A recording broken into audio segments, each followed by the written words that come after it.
Salut tout le monde et bienvenue sur cette nouvelle vidéo. Aujourd'hui, nous allons parler de Kubernetes, l'outil d'orchestration de conteneurs. J'ai choisi de traiter le sujet en répondant à 50 questions. Tout au long de ces 50 questions, nous allons aborder différents sujets concernant Kubernetes.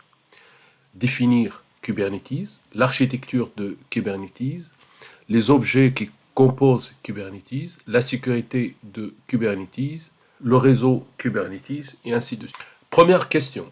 Qu'est-ce Kubernetes et quels problèmes résout-il? Kubernetes, également connu sous le nom de K8, 8 pour le nombre de lettres entre K et S, est une plateforme open source qui automatise la gestion des conteneurs. Kubernetes automatise le déploiement, la mise à l'échelle et la gestion des applications containerisées.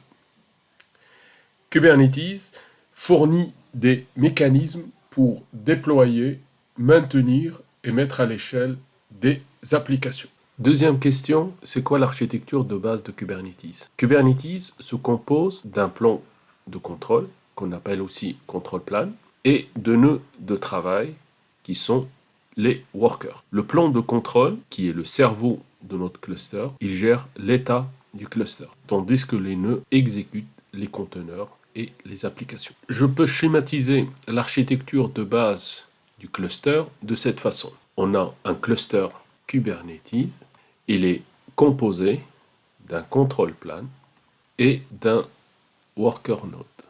Sachant qu'on peut avoir plusieurs control plans, comme on peut avoir plusieurs workers. Le control plan, il va être le cerveau de notre cluster, il va gérer l'état global du système et c'est lui qui va prendre des décisions sur la répartition des charges de travail qu'il va placer dans les worker nodes. De l'autre côté, les worker nodes sont des machines virtuelles, c'est des VM, de même que les control plans sont des machines virtuelles ou physiques.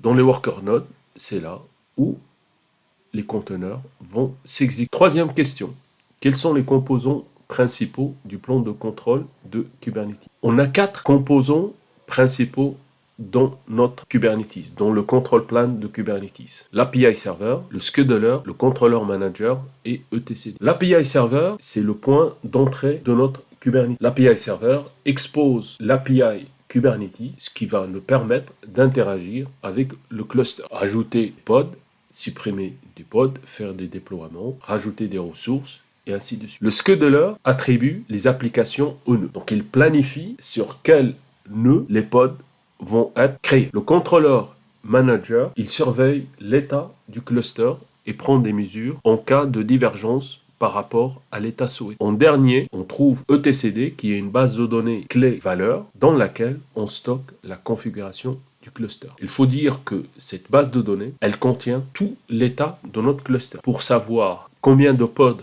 on a, il suffit d'interagir avec etcd. Si on veut savoir la structure de chacun des nœuds, on peut la lire dans etcd. Et ainsi de suite. Donc toute la configuration de notre cluster se trouve dans la base de données etcd. Dans ce schéma, on voit la structure du control plan. Dans le control plan, on trouve les 4 composants. L'API server, celle qui expose l'API Kubernetes et avec laquelle on peut interagir de l'extérieur. Le scheduler qui planifie les pods sur les nœuds. Le controller manager qui surveille l'état des clusters. Et etcd qui est une base de données clé valeur qui stocke l'état de notre cluster.